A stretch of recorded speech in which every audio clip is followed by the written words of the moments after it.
일어나셔서 하나님의 말씀을 들으시기 바랍니다. 하나님의 말씀은 로마서 8장 5절부터 6절까지 말씀. 하나님 말씀은 로마서 8장 5절부터 6절까지의 말씀. 신약성경 249페이지입니다. 신약성경 249페이지 로마서 8장 5절부터 6절까지의 말씀 찾으셨으면 제가 봉독하겠습니다. 하나님의 말씀을 들으시기 바랍니다. 육신을 따르는 자는 육신의 일을, 영을 따르는 자는 영의 일을 생각하나니 육신의 생각은 사망이요 영의 생각은 생명과 평안이니라. 아멘. 다 자리에 착석해 주시기 바랍니다. 이 시간은 로마서 79번째 강의가 되었습니다. 그리스도인의 영적 사고방식이라는 제목으로 하나님 말씀 증거하도록 하겠습니다. 그리스도인의 영적 사고방식. 우리는 지난 시간에 참 그리스도인과 거짓된 그리스도인의 차이를 살펴보았습니다. 제가 이렇게 참 그리스도인과 거짓된 그리스도인의 그 차이가 무엇인가에 대한 시금석을 제가 여러분한테 제시했다고 해서 여러분들이 이런 사람이 진짜 거듭난 사람이고 이런 사람이 거듭나지 않은 사람이구나 라고 하는 것이 100% 명확하게 선명하게 여러분들이 딱 갈라지는 건 아닐 겁니다. 아마도 상당수의 사람들은 그런 가르침을 들으면서도 좀 자꾸 일본어가 하나 더 떠오르게 될 겁니다. 아리까리 계속 여러분들 그럴 거예요. 알 것 같기도 하고 모를 것 같기도 하고 막 헷갈린다라고 생각하는 부분도 좀 있을 것입니다. 그 이유가 있습니다. 그거는 설교의 명료성보다는 여러분들 심령이 가지고 있는 특징 때문에 그렇습니다. 첫 번째는 이렇습니다. 첫 번째는 선지자 예레미야가 가르쳤던 것처럼 만물보다 거짓되고 심히 부패한 것이 우리의 마음이기 때문에 그렇습니다. 하나님의 말씀은 명료합니다. 하나님의 말씀 진리의 특징은 명료성에 있습니다. 그런데 성경을 읽는데 우리가 명료하게 느껴지지 않고 자꾸 왜곡되어지는 이유는 뭐냐면 우리의 부패한 마음 때문에 그렇습니다. 우리의 욕심이라는 관점으로 성경을 보면 성경이 모호하게 보입니다. 가끔가다 제가 그런 얘기하죠. 왜 이 본문이 모호하게 여겨지지? 너무나 명확한데. 예를 들어서 제가 팀 켈러의 유신 진화론에 관해서 제가 반박을 할 때도 왜 팀 켈러의 아티클이 모호하게 보이지? 선명한데? 근데 이유는 뭐냐면 팀 켈러가 유신 진화론자가 아니라고 믿고 싶은 마음이 전제가 돼서 보면 모호하게 보이는 거예요. 모호하게. 문제는 우리의 마음이 하나님의 진리를 선명하게 보지 못하도록 또는 하나님의 진리를 선명하게 보고 싶어하지 않도록 만들고 있다는 것이 우리로 하여금 설교를 들으면서 우리를 혼란스럽게 만드는 첫 번째 요인으로 작용합니다. 두 번째 이유는 바울이 언급한 것처럼 그 외부적인 요소인데 이 세상 신이 믿지 아니하는 자들의 마음을 혼미하게 하여 그리스도의 영광의 복음의 광채가 비치지 못하게 하기 때문에 그렇습니다. 이 세상 신, 악한 어둠의 세력이 우리로 하여금 하나님의 말씀에 온전히 집중하지 못하게 하고 성령의 조명하심을 환영하지 않게 만들기 때문에 그렇습니다. 항상 선명한 것은 첫 번째로 우리의 마음이 정직해야 되고요. 또 하나 뭐냐면 성령의 조명하심이 선명하게 우리의 마음에 비춰졌을 때에 우리는 비로소 내 영혼이 어떤 상태인지가 선명하게 드러나게 됩니다. 악한 마귀 사단은 끊임없이 우리로 하여금 우리가 죄의 노예된 상태이고 여러분들 이건 중생한 사람에게도 어느 정도 해당이 되어지는 부분입니다. 우리는 자유케 되었으나 완전히 자유케 되어진 존재는 아닙니다.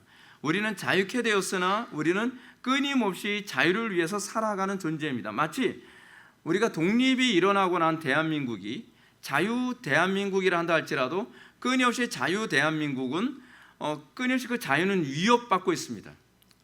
자유는 자유롭지 않습니다. 왜냐하면 자유는 끊임없이 위협받는 대상이기 때문에 그렇습니다. 마치 우리가 예수를 믿고 나서 우리가 거듭났다 한다 할지라도 진리를 할지니 진리가 너희를 자유롭게 하리라 라고 하는 것은 이제 시작입니다. 그리고 우리는 끊임없이 우리의 자유를 위협하는 또는 우리를 자유롭지 못하게 만드는 악한 세력, 영적 세력과의 끊임없는 전쟁터의 중심에 서 있다는 것을 알게 됩니다. 그것을 여러분 아예 느끼지 못한다고 한다면 그리고 여러분들 나는 자유로우니까 이제는 나는 더 이상 싸울 게 없어라고 생각한다면 여러분들은 사실은 아직 맹인인 것이 틀림이 없습니다.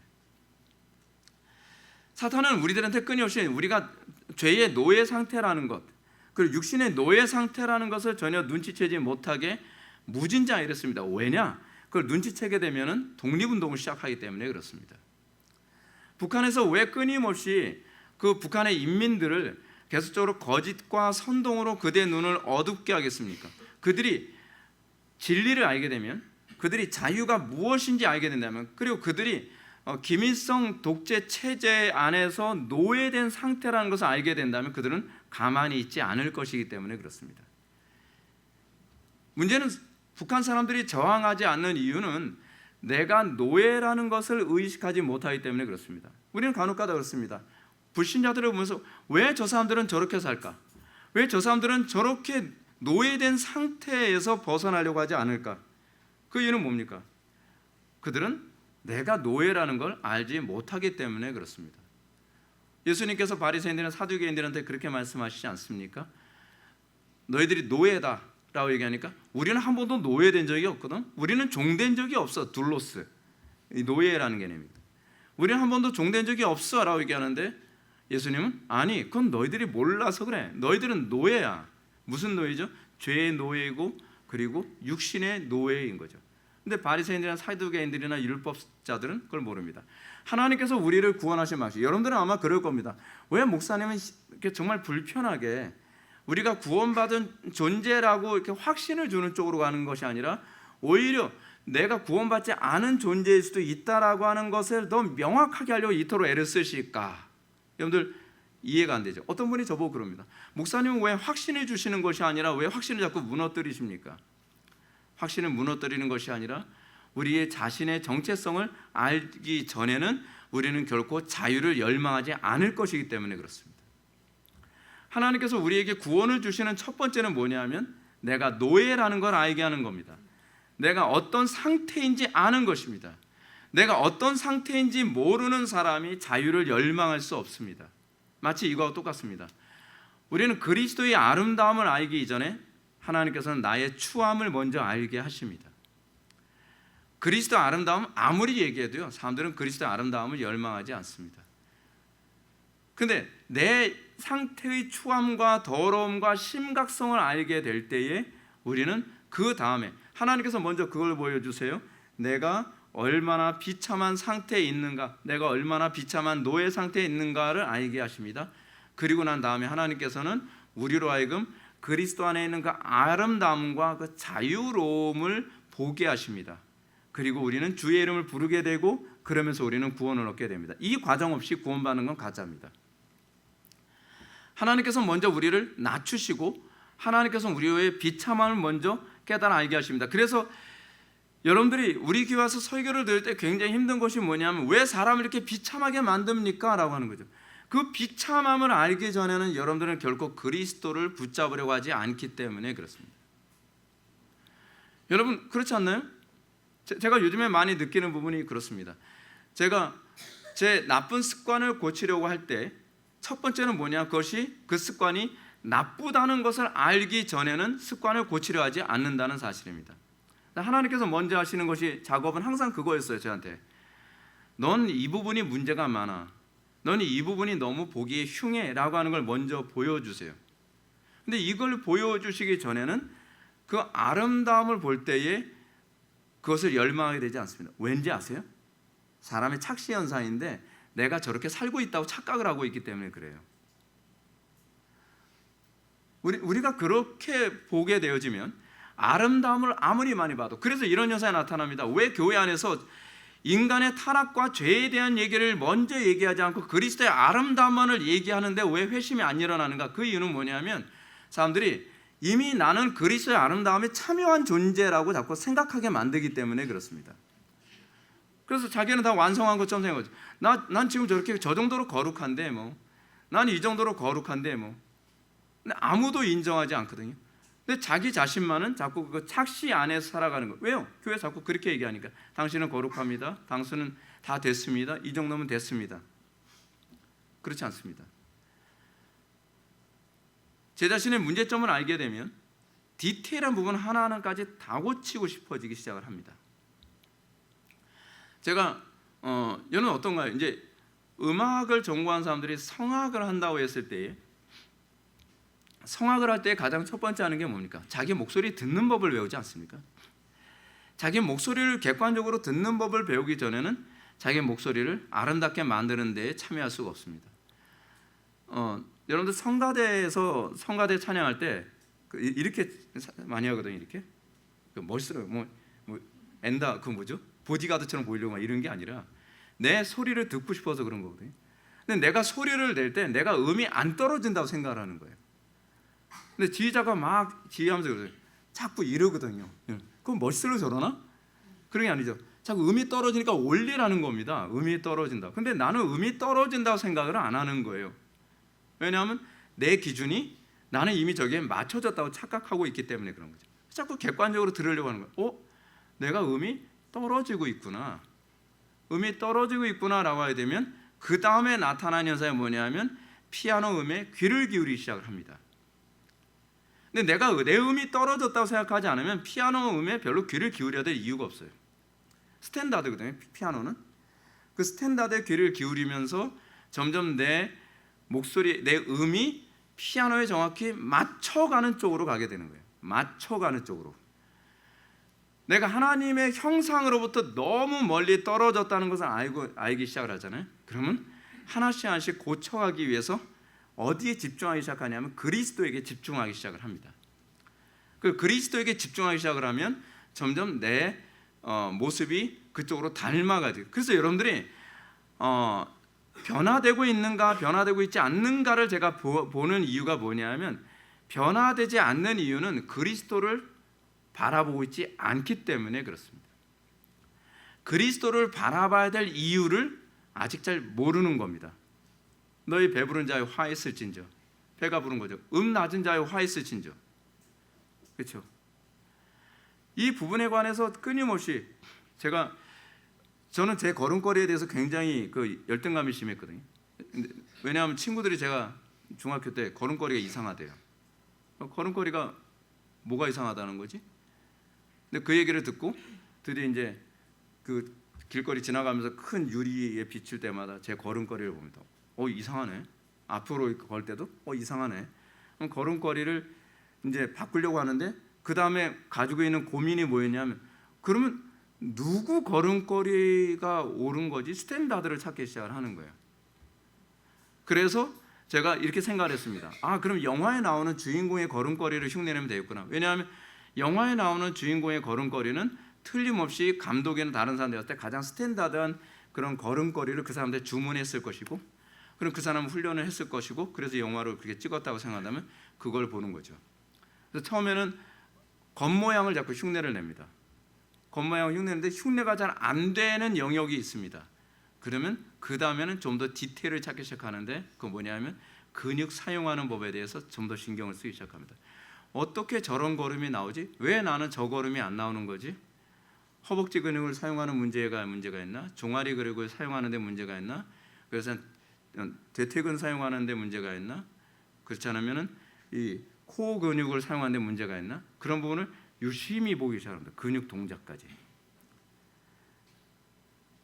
여러분, 우리가 그리스도를 바라보는 데 있어서도 점점 디테일해져 가는 이유가 뭐냐면 진짜 닮아가고 싶은 사람만 디테일해집니다. 근데 닮고 싶어하는 마음이 별로 의욕은 없는데 닮아야 된다고 하는 의무감만 가지고 한 사람은요 겉모양만 그럴싸하게 흉내내는데 디테일에는 됐어. 더 이상 이 디테일에 관해서 나한테 요구하지 마. 이 정도면 됐잖아. 화했을진저 너 배부른 자야. 그렇게 되는 거죠. 왜냐하면 우리가 하나님의 영광의 아름다움은 아무리 우리가 그것을 추구한다 할지라도 부족함이 없거든요.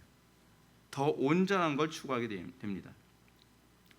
우리가 오늘 살펴보자 하는 것은 참 그리스도인의 영적 사고방식. 그래서 저는 그렇습니다. 이 로마서를 통해서 그러면 그리스도인들은 우리가 거듭난 그리스도인이라고 한다면 거듭난 그리스도인들은 도대체 어떻게 사고하는 사람인가? 그 디테일에 관해서 사도 바울은 과연 어떻게 얘기하느냐에 관해 우리가 오늘 시간 좀 살펴보고자 합니다. 6절 말씀을 다 같이 한번 보시기 바랍니다. 6절 다 같이 읽겠습니다. 시작.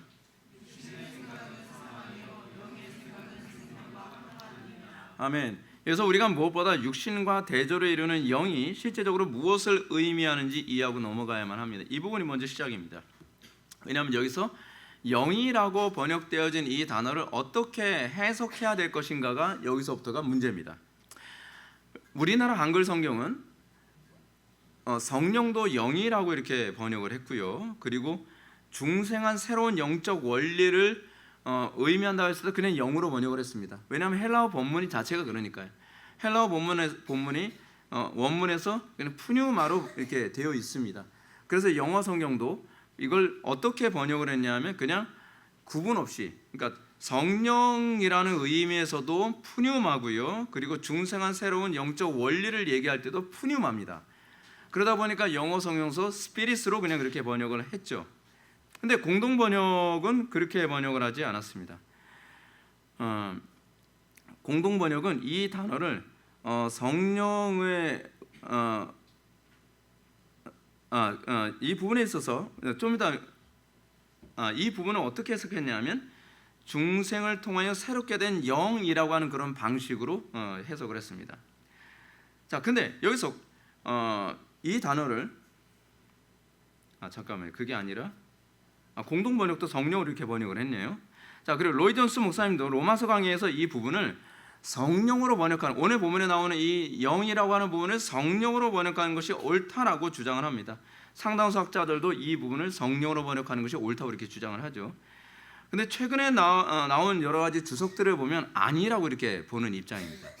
최근에 나온 주석을 보게 되면 이 부분은 성령으로 해석하는데 무리가 있다고 주장합니다. 왜냐하면 여기서 사용된 영이란 단어가 죄의 원리 또는 그 세력으로 규정되어진 육신과 대조를 이루는 차원에서 사용된 게 여기서 영이거든요. 그러면 육신과 대조를 이루는 차원에서 영이라고 한다면 소위 홀리 스피릿, 그 성령으로 보기보다는 다른 차원, 그러니까 육신과 대조를 이루는 거듭난 새로운 영적 원리의 삶을 표현하는 방식으로 이해하는 것이 더 적절하다고 보는 거죠. 근데 이렇게 해석했던 사람 중에 한 사람이 바로 오웬입니다. 17세기 탁월했던 청교도죠.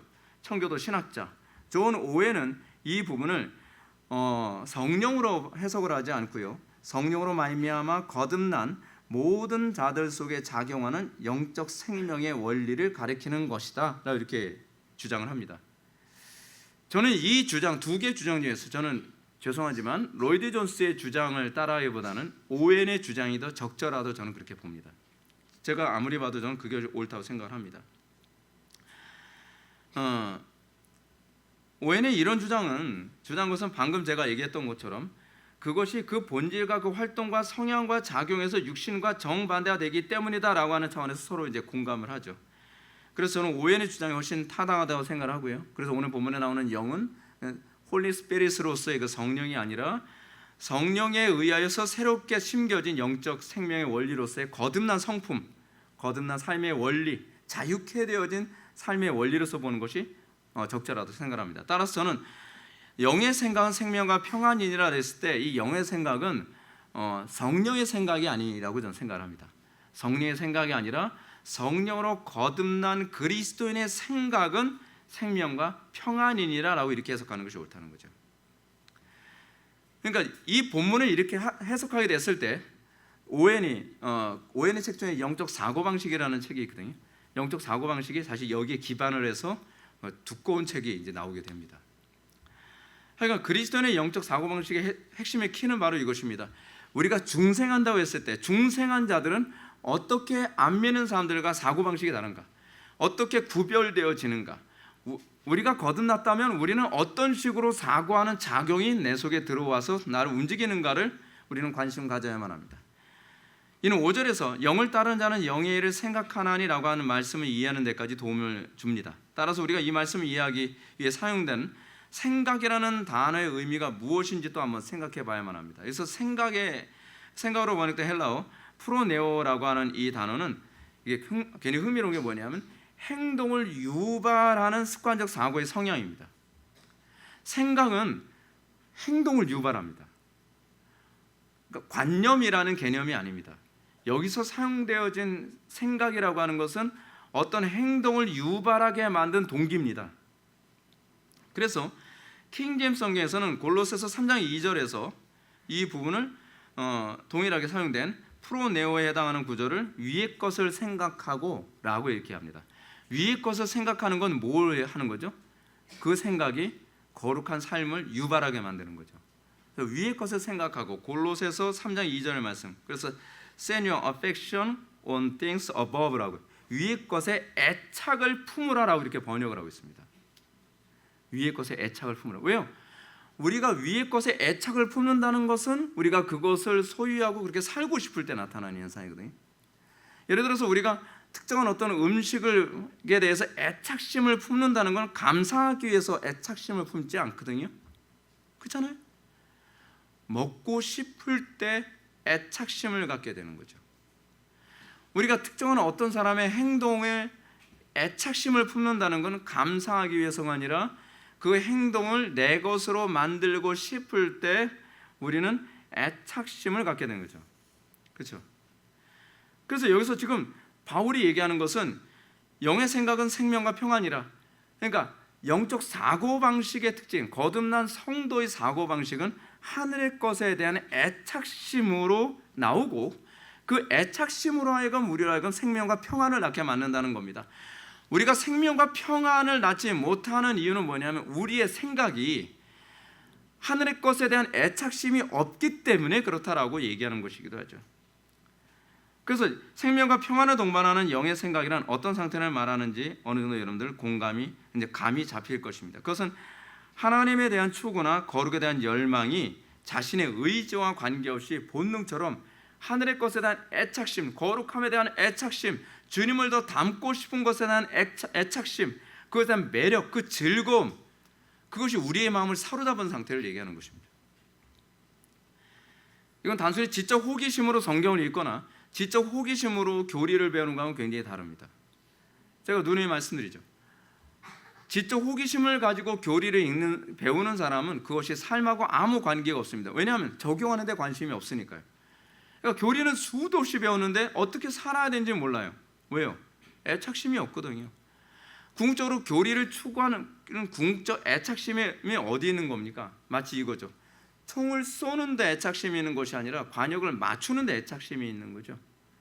근데 어떤 사람은 총을 쏘는 것 자체에만 관심을 갖는 사람이 있습니다. 이것이 교리를 추구하는 사람들의 문제라고 저는 생각을 합니다. 교리를 추구하는 궁극적 목적은 관역을 맞추는 데 있습니다. 근데 관역을 맞추지 않고 그냥 산발적으로 쏘는 것에만 애착심을 갖는다고 한다면 이건 본질과 비본질을 잘못 알고 있는 거죠. 교리 자체는 본질이 아닙니다. 타켓을 맞추는 것이 그것이 본질이죠. 총을 쏘는 것에 애착심을 느끼는 것이 아니라 총을 쏴서 관점, 그 타켓을 맞추는 데 애착심을 느껴야만 합니다. 그랬을 때 그 교리를 삶에 적용하는 법을 알고 항상 간증이 있을 수밖에 없는 거죠. 이런 상태는 항상 영적 흥분과 즐거움 때문에 하나님께 대한 생각과 거룩에 대한 열망에 집착하고 애착심을 품게 되어지는 상태를 말합니다.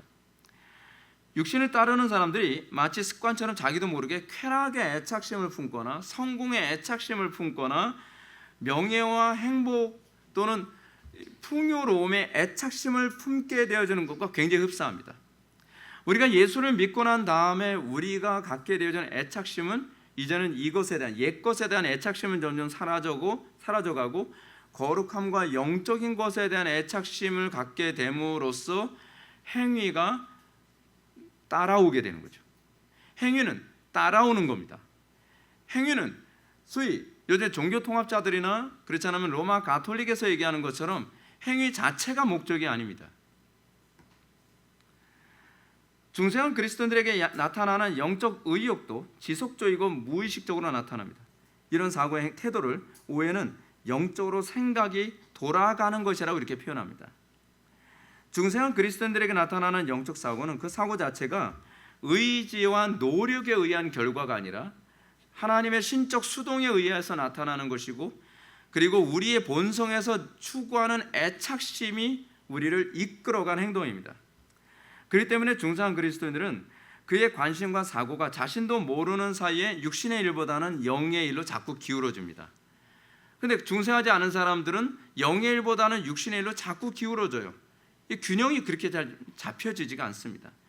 자기 중심보다는 하나님 중심과 타인 중심으로 우리의 마음이 돌아가야 되는데, 육에 속한 사람들은 아무리 가르쳐도 다시 자기 중심 그리고 육신의 욕망으로 자꾸 기울어져 갑니다. 오해는 이러한 성향을 거듭나지 않은 사람과 구별되는 참신자의 유별난 특징이라고 이렇게 얘기를 합니다. 그래서 오해는 이렇게 말합니다. 육신적으로 생각이 돌아가는 모든 자들은 다 거듭나지 못한 사람들, 곧 하나님께로서 난 자들이 아닙니다. 그들은 하나님을 기쁘시게 하지 못할 뿐 아니라 할 수도 없습니다. 그들은 결국 영원히 멸망할 수밖에 없습니다. 그러나 영적으로 생각이 돌아가는 자들은 하나님께 난 자들이요, 하나님을 위해 살고 하나님을 즐거워하며 누리게 될 날이 올 것입니다. 하나님으로부터 난 성도는 그 본성상 영적으로 하나님 중심, 타인 중심, 하나님 중심, 이웃 중심으로 그냥 기울어져 갑니다. 이게 반사적으로 그렇게 됩니다. 근데 자연인들은 어떤 일이 생기면 반사적으로 자기 합리화, 반사적으로 자기 중심, 반사적으로 자기의 욕심과 자기의 안전으로 그냥 그렇게 기울어져 갑니다. 그러니까 정신줄을 놓고 나면 그냥 가요. 근데 의식적으로는 억지로 이쪽으로 가는 것 같은데 정신줄을 놓으면 그냥 이쪽으로 가버리는 거예요. 그래서 거듭난 성도들에게 나타나는 특징이 뭐냐면, 아무리 세상이 악하고 혼란하다 한다 할지라도 결국 그들의 생각이 처음에는 세속의 흐름 때문에 육적으로 흘러가는 것 같아도 다시 영적으로 다시 돌아옵니다. 이게요. 다시 거룩을 향해 돌아가려고 한다는 거죠. 이게 본성적으로 그렇게 됩니다.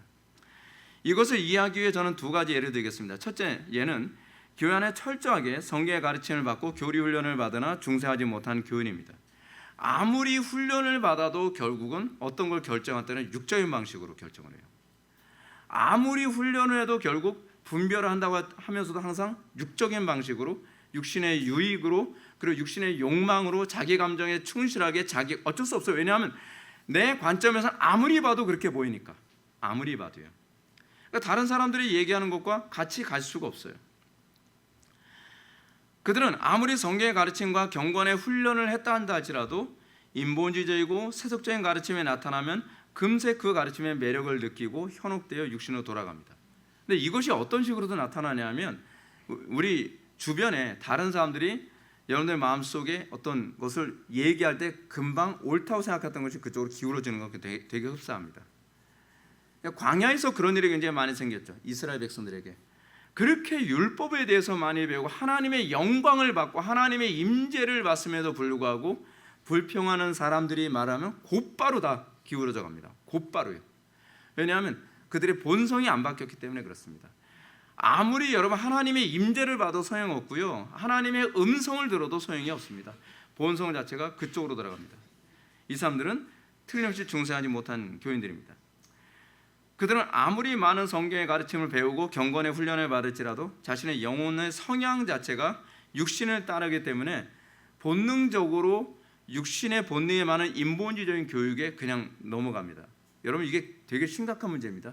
신학자들이 그래서 잘못 가는 경우가 여기에 있습니다. 아무리 웨스트민스터 같은 데서 철저하게 벤틀한테 배웠다. 여러분 팀 켈러 같은 사람이 얼마나 철저하게 보수적 신학을 배웠습니까? 벤틀의 변증학도 배웠다고 얘기를 하고, 근데 그래도요 그 본성 자체가 바뀌지 않으면 이제 힘들게 보수주의자가 됐는데요, 자유주의자가 되는 건 힘 안 들이고 자유주의자가 됩니다. 보수에 관계된 모든 신학과 세계관을 이만큼 축적을 했어도요 몇 가지의 인본주의적인 세계관 한두 마디에 다 허물어집니다. 이게 맞았네 라고 하는 식으로요. 디모데 후서를 보게 되면 바울은 이런 사람에 대해서 자기 목회사역관에서 얘기합니다. 이런 사람들은 거짓된 교리에 이끌려 쉽게 미혹되어지는 여자가 있을 거라고 바울이 얘기하죠.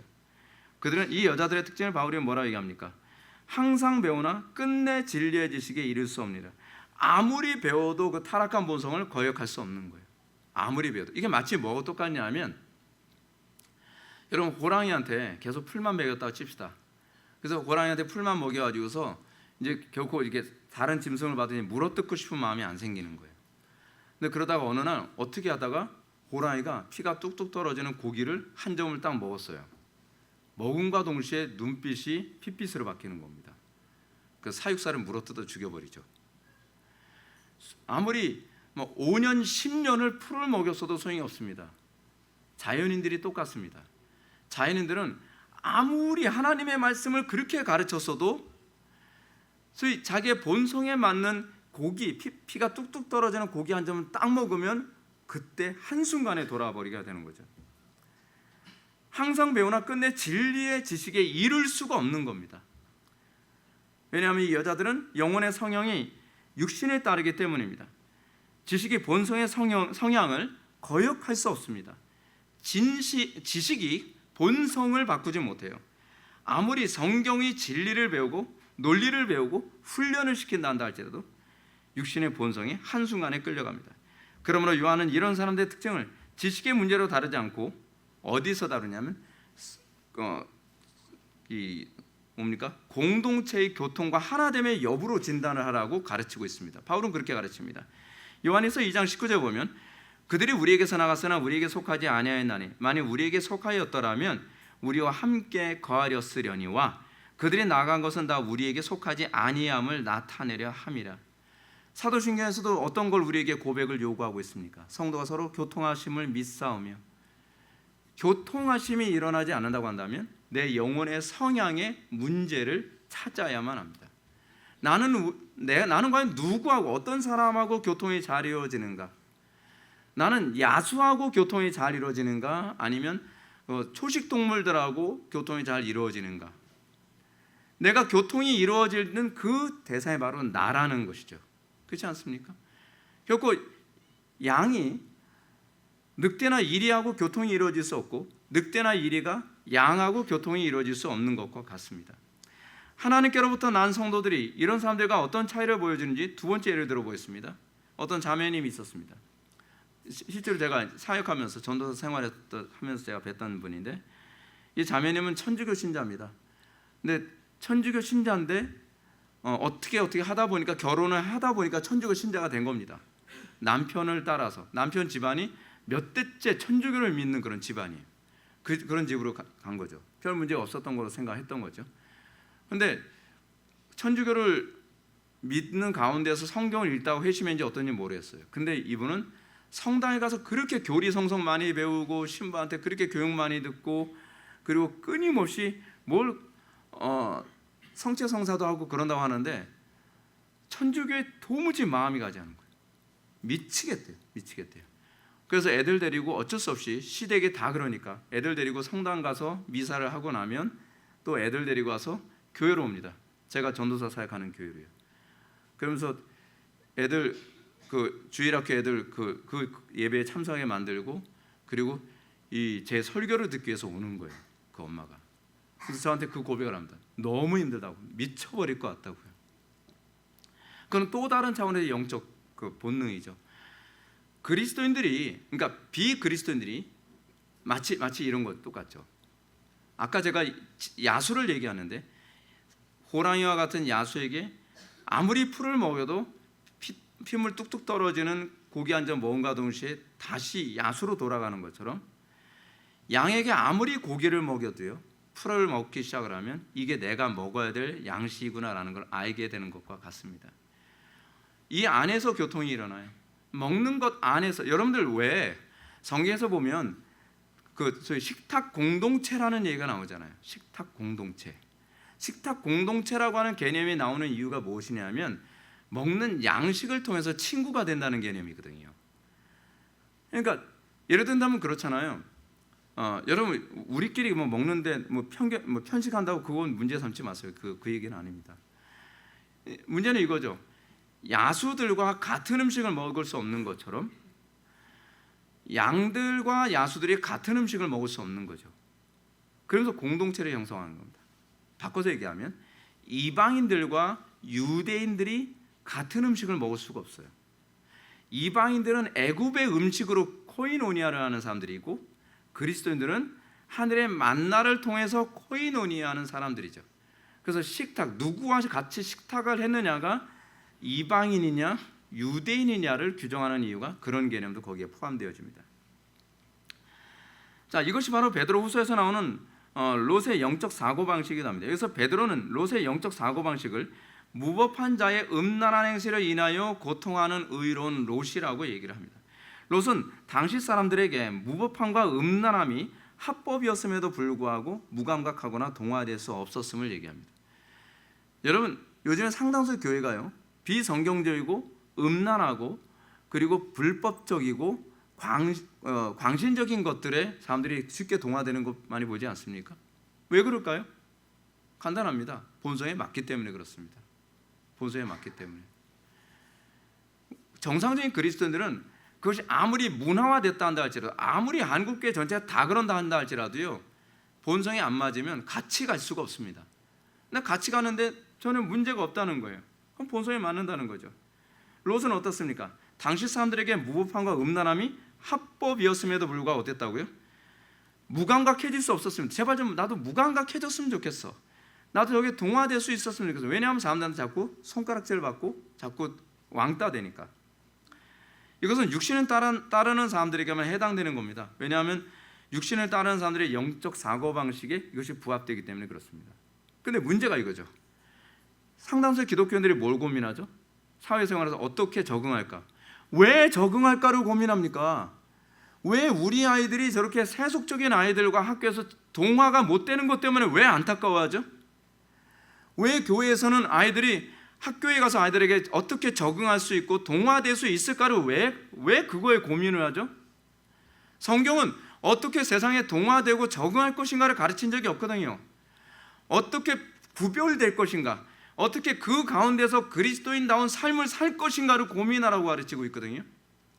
저보고 자꾸 그렇게 얘기합니다. 목사님, 애들 그렇게 가르치면 애들 학교에 적응 못합니다. 성경적이잖아요. 적응 못하는 게. 애들하고 동화 안 됩니다. 친구 없어요. 아니, 어디 안 믿는 애들하고 동화가 되라고 이렇게 가르쳤습니까? 왜 성경적으로 사고하지 않죠? 이게 본성에 맞기 때문에 그런 거죠. 본성에 맞기 때문에.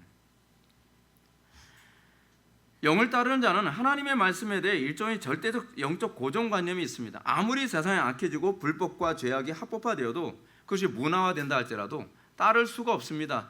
왜냐하면 마치 내가 먹을 수 없는 음식을 자꾸 강요하는 것과 같습니다. 나는 풀을 먹어야 사는데 자꾸 고기를 먹으라고 하니까 미칠 것 같은 거죠. 여러분, 교회를 다니면서 그렇습니다. 목사님, 제발 고기를 설교해 주세요 라고 하는 교인들이 교회 안에 바글바글 하다니까요. 왜 자꾸 먹기 싫은 만나를 자꾸 우리한테 강요를 하십니까? 그러면 만나를 먹고 싶지 않으면 고기 먹는 대로 가셔야죠. 왜 한식집에서 왜 중국 음식을 요구합니까? 그거 똑같은 거거든요. 제가 이번에도 농담으로 그랬거든요. 이번에 집들이 하게 되면 중국집에 전화해서 스테이크 좀 시켜달라고. 이건 농담이거든요. 왜냐하면 그거는 맞지가 않는 얘기거든요. 그래서 농담이 되는 거예요. 근데 문제는 교회 안에서 이게 너무 진지합니다. 이게 농담이 아니에요. 강단에서는 만나를 계속 먹으라고 얘기해야 되거든요. 근데 회중들 중에서 어떤 사람이 있어요? 우리에게 고기를 달라, 부추를 달라, 애굽의 음식을 달라. 그건 번지수를 잘못 찾은 거죠. 번지수를 잘못 찾은 겁니다. 그 사람들은 아직 영적 사고방식이 그리스도인이 되지 않은 거예요. 여전히 애굽적 사고방식을 가지고 있는 겁니다. 우리는 본성적으로 말씀만이, 그래서 여러분, 예수님께서 오병이의 기적을 일으키는 장면이 요한복음 6장에 나오죠. 수많은 사람들이 빵을 먹고 배불렀습니다. 근데 예수님께서 하늘의 만나로서 말씀을 증거하니까 많은 사람들이 이 말씀이 너무 어렵도다 하면서 주님 곁을 다 떠나죠. 왜요? 그 사람들은 양식이 육신의 양식을 요구했기 때문에 그렇습니다. 그러니까 예수님께서 제자들을 향해서 말씀하시죠. 너희도 떠나려느냐? 무슨 얘기죠? 너희들도 고기 먹으러 갈래? 고깃집 갈래? 애굽 음식 먹으러 갈래? 라고 질문을 던지는 거거든요. 근데 베드로가 얘기하지 않습니까? 주여, 생명의 말씀이 여기 있사온데 우리가 어디로 가오리이까? 이것이 우리에게서 나와야 되는 고백 아닌가요? 우리가 관심을 갖는 것은 하나님의 말씀이 생명처럼 여겨져야 되는 것 아닌가요? 근데 왜 고기가 왜 우리에게 생명처럼 여겨집니까? 그것은 야수기 때문에 그런 거예요. 세상의 음식, 목사님 제발 그런 얘기하지 마시고 위로해 주시는 얘기 좀 해주세요. 심리적인 얘기 좀 해주세요. 선고해 주는 얘기 좀 해주세요. 뭐 비전을 얘기해 주세요. 그 사람들은 비전으로 살거든요. 우리는 소망으로 살지만 그 사람들은 비전으로 삽니다. 그 제가 청년부 사역할 때 어떤 그 되게 속색이는 총무 애가 하나 있었다 했잖아요. 근데 걔가 하는 얘기가 전사는 맨날 회개 좀 외치지 마시고 우리 또 다른 청년부처럼 좀 비전도 많이 얘기해 주세요. 그러니까 제가 그런 얘기죠. 야, 죄인에게 소망이 없어. 얘는 끊임없이 뭘 요구하는 거죠? 애굽의 음식을 달라고 자꾸 얘기하는 거예요. 아니 나는 애굽의 음식 주기 위해서 여기 온 게 아니야. 하늘의 양식을 주기 위해서 온 것이지. 근데 이거를 구분을 못하는 거예요. 하늘의 양식의 그 즐거움을 몰라요. 하늘의 양식이 나에게 생명이 된다는 걸 못 느낀다는 거예요. 오히려 하늘의 양식은 뭐 여러분 생각해 보십시오. 사자나 호랑이가 맨날 풀 먹으면 죽습니다. 왜 여러분들이 하늘의 만나를 먹으면서 죽을 것 같죠? 여러분들이 하늘의 만나를 먹으면서 생명으로 여겨집니까? 하늘의 이게 심각한 게 뭐냐면 하늘의 만나를 얘기할 때는 완전히 병든 병아리 같아요. 그런데 육신의 얘기를 하면 막 눈이 반짝반짝해요. 그거는 그 사람이 삼는 양식이 무엇이냐에 관해서 질문을 던져볼 필요성이 있죠. 어떤 목사님이 그런 얘기를 합니다. 설교할 때 꾸벅꾸벅 조는 어떤 사람인데 근데 도박 얘기만 하면 막 눈이 반짝반짝하대요. 그 사람 도박꾼이거든요. 그 사람들은 육신의 양식이 그거라고 생각하는 겁니다. 여러분 루터가 어떻게 종교개혁을 했습니까? 루터가 대단해서 종교개혁을 한 겁니까? 아니요. 루터는요 성령으로 거듭나고 나니까 이 세대에 적응할 수가 없는 겁니다. 이 세대 풍조를 따라갈 수가 없는 겁니다. 로마 가톨릭이 하는 것을 참을 수가 없는 겁니다. 견딜 수가 없는 거예요. 그래서 견딜 수가 없어서 비텐베르그 문에다가 95개 조항을 못질하고 그래서 그것 때문에 박해를 받는데 타협이 안 되니까 종교재판소에 가서도 자기를 부인하고 십자가를 져가면서 십자가 길을 가게 되는 겁니다. 왜요? 그 말씀은 하나님의 말씀만이 나에게 생명으로 여겨지니까. 박해와 고난과 손해가 오더라도 아니 말씀만이 나에게 생명으로 여겨지니까 안 믿는 사람들처럼 애굽의 음식으로 고기로 그리고 부추로 수박으로 배를 채울 수 없다는 걸 알게 됐으니까. 이런 영적 사고방식을 잘 보여주는 인물이 누굽니까? 예레미야죠. 예레미야는 남유다 선지자로서요 유다 백성들의 외식된 예배와 종교 타락에 대해서 끊임없이 회개를 외쳤습니다. 끊임없이 회개를 외쳤는데 문제가 뭐냐면 아무도 안 들어요. 제가 구약의 선지자들 보면 진짜 너무 불편해요. 솔직히 여러분 그렇잖아요. 제가 설교에서 다 회개한다면 얼마나 목회하기 좋습니까? 근데 여러분 그렇게 잘 안 돼요. 선지자 이사야도 그렇게 설교를 했는데 한 명의 회심자도 얻지를 못했어요. 예레미야도 한 명의 회심자도 얻지 못하는 거예요. 회심자 얻지 못하는 정도도 그것도 힘들어 죽겠는데 속 터지거든요. 여러분들은 제 심령 모릅니다. 저는 예레미야 심령 털 것만큼 조금 알 것 같아요. 근데 예레미야가 그렇게 외치는데 오히려 계속된 핍박과 생명의 위협뿐이에요. 너무 고통스러운 거예요. 너무 고통스러운 거예요. 그리스도로 인하여 겪는 고통, 환난. 그러니까 예레미야가 주님, 이게 예레미야서 22장에 나온 얘기거든요. 20장에 주님 제가 더 이상 제가 하나님 말씀 대언 못하겠습니다. 진짜 못 해먹겠어요. 솔직히 제가 하나님 말씀 대언했다고 해서 누가 변합니까? 하나님 말씀 증거했는데 뭐가 달라져요? 아니 결국은 그렇잖아요. 이 유다 망할 거잖아요. 이거죠.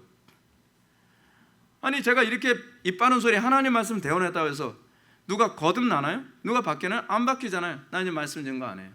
나 더 이상 대언 안 해요.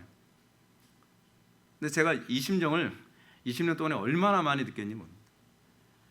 성도들 바르게 세우겠다고 설교하고 나면 목사님도 나들으라고 하는 소리지 뭐 그런 얘기부터 시작을 해서 오늘 설교는 왜 저런 식이야? 오늘 설교는 왜 이렇게 감정적이야? 오늘 설교는 왜 그래? 그래서 막 온갖 계속 그래서 설교하고 나면 교인들 떠나는 게 또 보이고 또 설교하고 나면 교인 떠나는 게 또 보이고 새로 한 명이 또 왔다고 하는데 한 명 와서 뒤에 앉아 있다가 또 설교 듣고 나서 막 주랭랑을 치고 그러니까 예레미야가 얼마나 설교하고 싶지 않았겠습니까? 대언하고 싶지 않았겠어요. 그러니까 예레미야가 얘기합니다. 내가 다시는 여호와를 선포하지 아니하며 그의 이름으로 말하지 아니하리라 하면 나의 마음이 불붙는 것 같아서 골수에 사무치니 답답하여 견딜 수가 없나이다. 미치는 거죠. 대언하면은 고통이고 대언 안 하면 속에서 터질 것 같고, 대언해도 달라지는 게 없는데 대언 안 하면 적골을 못 보겠는 거예요. 적골을. 그게 제 심정이거든요. 제 심정이.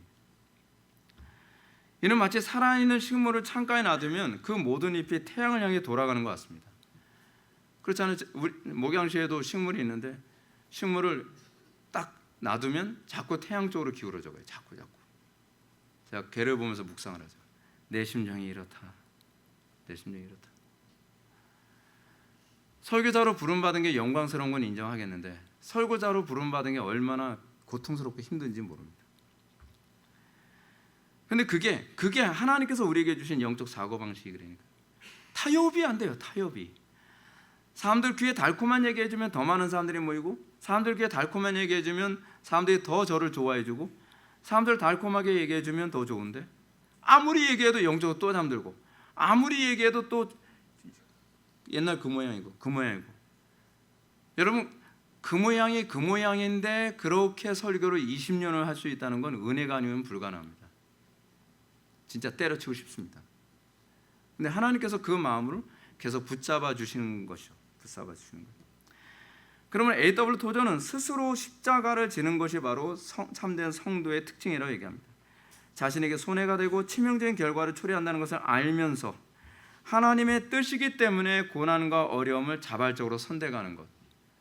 이 고난이 없다고 생각해서가 아니라 고난이 있다는 걸 아는데도 불구하고 마음이 자꾸 그쪽으로 끌리는 거예요.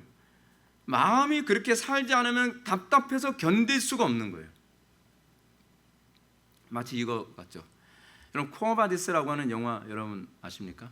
옛날에 쿠어바디스라고 하는 영화가 있습니다. 예, 쿠어바디스, 이게 번역하면 주여 어디로 가시나이까라는 얘기거든요. 이게 헬라어입니다. 큐오리스의 합성어예요. 큐리오. 근데 베드로가 예수님 부인하고서 십자가를 도망갔잖아요. 그 이후 애프터를 이제 보여주는 부분입니다. 근데 베드로가 또 환난을 받고 핍박당할 것 같으니까 또 도망가고 싶은 거예요. 그래서 자기 제자 한 명을 데리고 이제 도망가는 길을 딱 갑니다. 근데 도망가는데 정면에서 예수님이 걸어오시는 거예요. 주님. 주님이 그냥 못 본 척하면서 그냥 지나가십니다. 그러면서 나온 대사가 주여 어디로 가시나이까 라고 하는 거죠. 쿠어바디스. 그러니까 주님께서 말씀, 네가 십자가를 지려 하지 않으니 내가 다시 십자가를 지러 가노라. 그래서 베드로가 주님의 뒤를 따르면서 결국 십자가를 지고 거꾸로 못 박혀 죽죠. 그게 영적 사고방식, 우리 안에서 일어나는 영적 사고방식입니다. 십자가 안 지고 싶죠.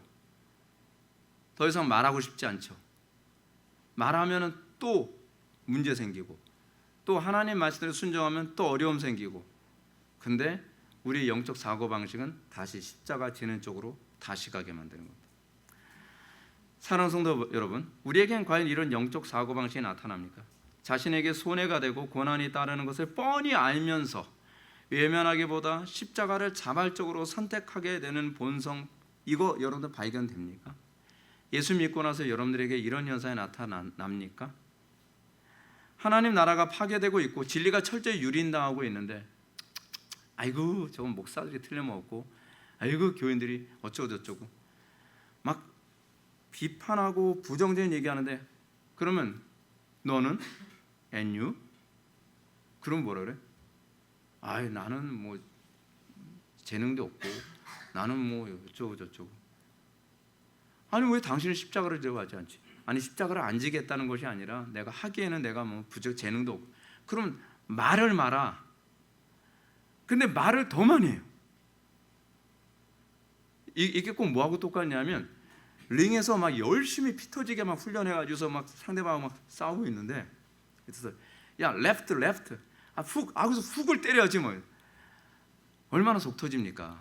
그럼 네가 한번 올라와 봐. 네가 한번 해보라니까. 못하거든요.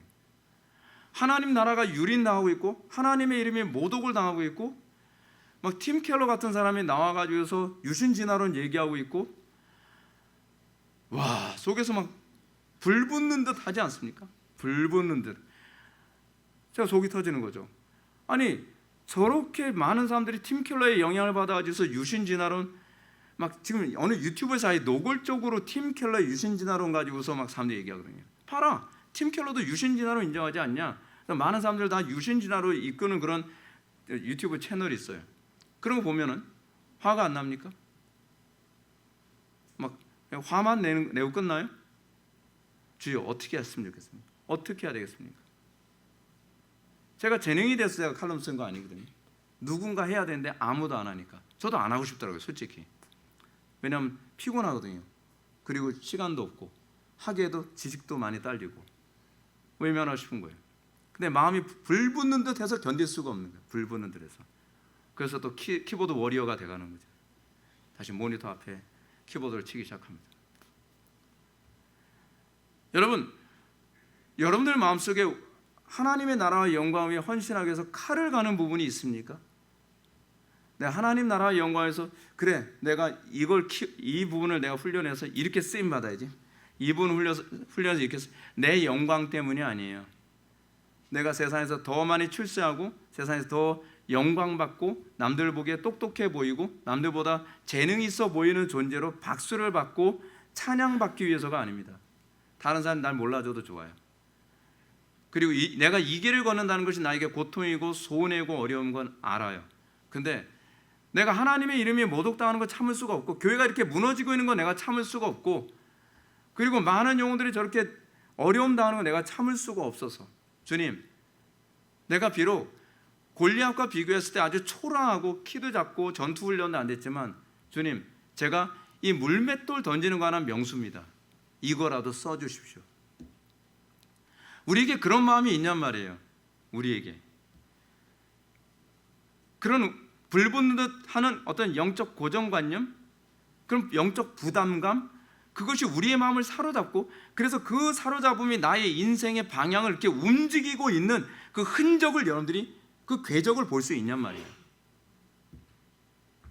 어떤 교회는 하나님 나라가 유린당하고 교회가 위기에 있음에도 불구하고 강 건너 불구경하듯 무관심하거나 그냥 비판만 합니다. 아이고 저러니까 한국교회가 이 모양이지. 목사들이 저렇게 타락하고 맨날 여자나 밝히고 맨날 돈만 밝히고 맨날 그 명예욕이 있으니까 저 모양이지.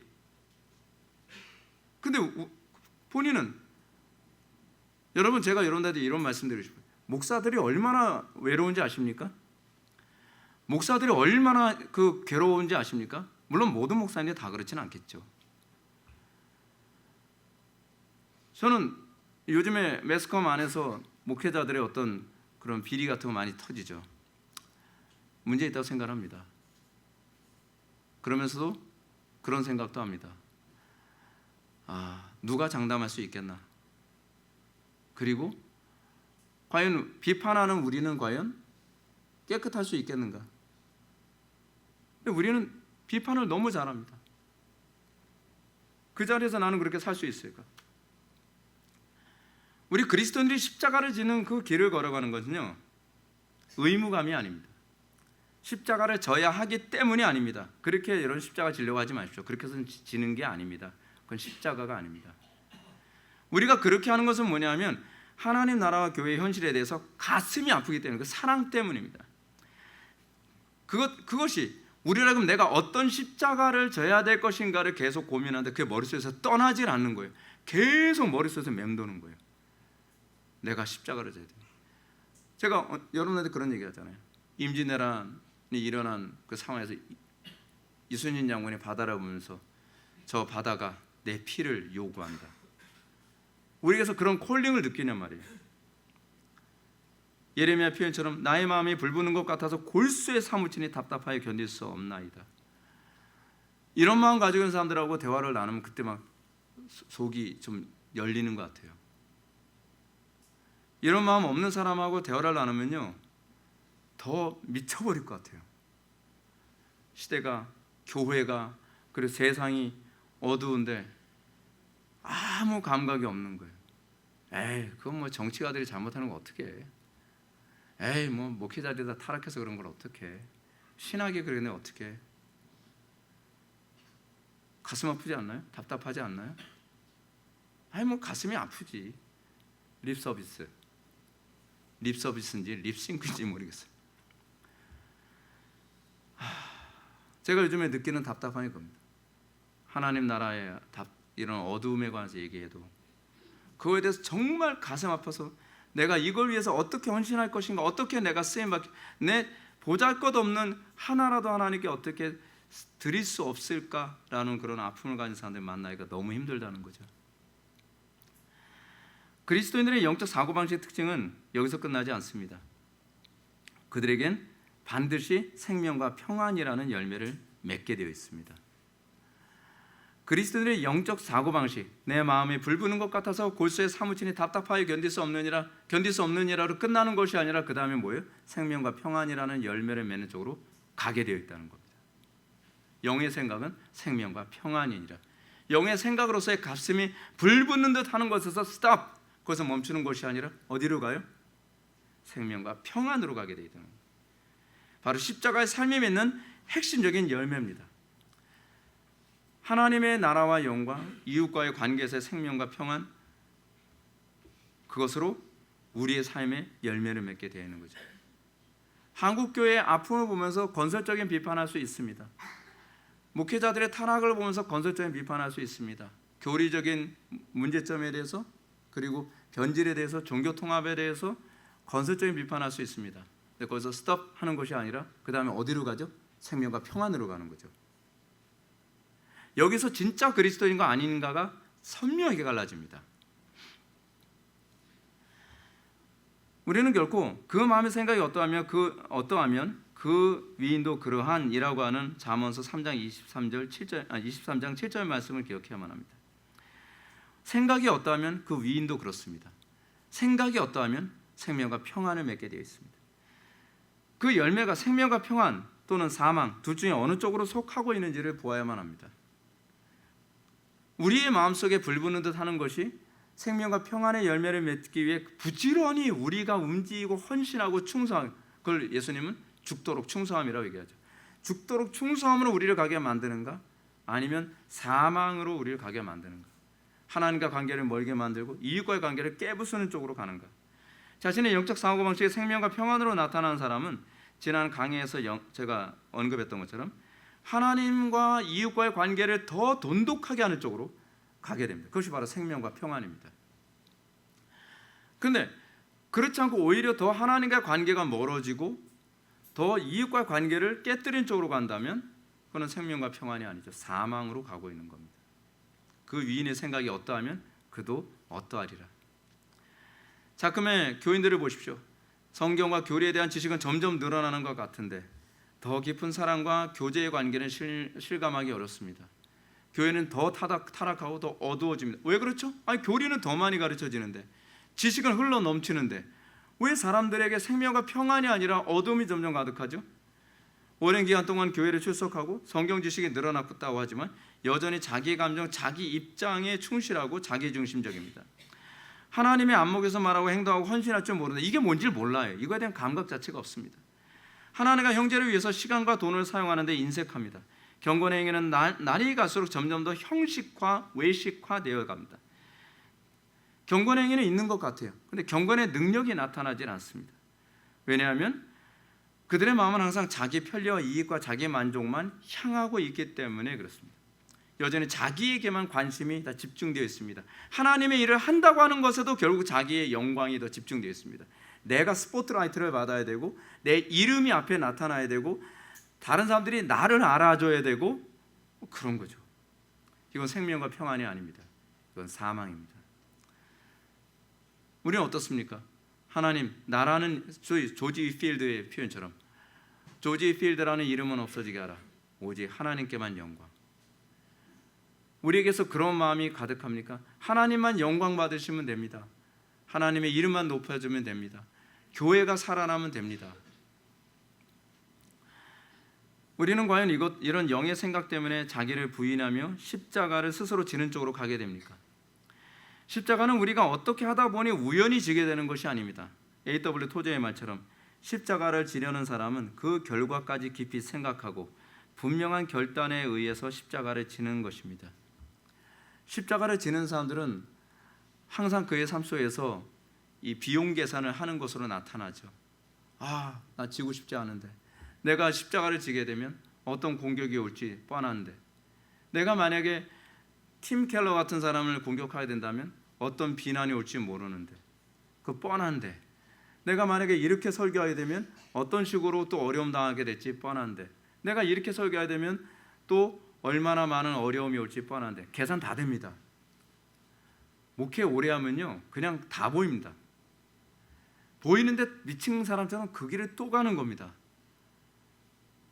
이게 단순해서 그런 게 아닙니다. 아는데 가는 겁니다. 왜요? 그 길이 내가 가야 될 길이라고 하는 걸 알기 때문에 그렇습니다. 이 고난과 고통과 손해, 하다못해 생명의 위협을 느낌에도 불구하고 영으로 생각이 돌아가는 영적 사고 때문에 결국 십자가를 지는 쪽으로 가게 되는 것이죠. 그래서 그들 때문에 세상이 조금이라도 더 밝아지는 것이고, 그래서 그런 사람들 때문에 세상이 썩음이 좀 줄어들어 가는 것입니다. 이 세상이 개혁되어지는 것은 정치로 개혁되지는 않습니다. 엄밀히 말씀드려서 이 세상이 개혁되어지는 건 전도로 개혁되어집니다. 예수를 믿는 사람들이 점점 늘어나야 돼요. 진짜로 예수 믿는 사람들, 영적 사고방식을 가지고 있는 사람들이 점점 늘어나야 되고, 그들이 정치계, 경제계, 사회계, 그리고 기독교계 안에 점점 더 많이 나타나서 그들 가운데서 신학자들이 나오고, 그들 가운데 목회자들이 나오고, 그들 가운데서 장로님들, 그리고 안수 집사님들, 이런 교회 직분자들에게서 나타나고, 그들을 통해서 사업이 일어나고, 그들을 통해서 교육이 일어나고, 그들을 통해서 사회 모든 영역이 점점 더 바뀌게 될 때 영적 사고방식이 대한민국 전체를 다 지배하게 될 것입니다. 사랑하는 성도 여러분, 우리의 마음속에 어떤 영적 사고방식을 가지고 살아가는지 고민할 수 있기를 바랍니다. 그리고 여러분들이 제가 서론에서 말씀드렸던 것처럼 내가 어떠한가가 보이고, 그래서 그리스도의 아름다움이 보여서 여러분의 삶 속에서 날마다 아름다운 열매가 풍성하게 나타나기를 주님의 이름으로 축원합니다. 기도하시겠습니다. 사랑이 많으신 하나님, 우리에게 성령으로 거듭난 영적 사고방식이 가득하게 하여 주시고, 그래 우리의 마음속에 하나님의 나라와 영광 위에 살고자 하는 마음이 불붙는 듯 하여 어디 가든지 복의 근원이 되고 하나님을 영화롭게 할 수 있도록 은혜 베풀어 주옵소서. 예수님의 거룩하신 이름으로 기도드립나이다.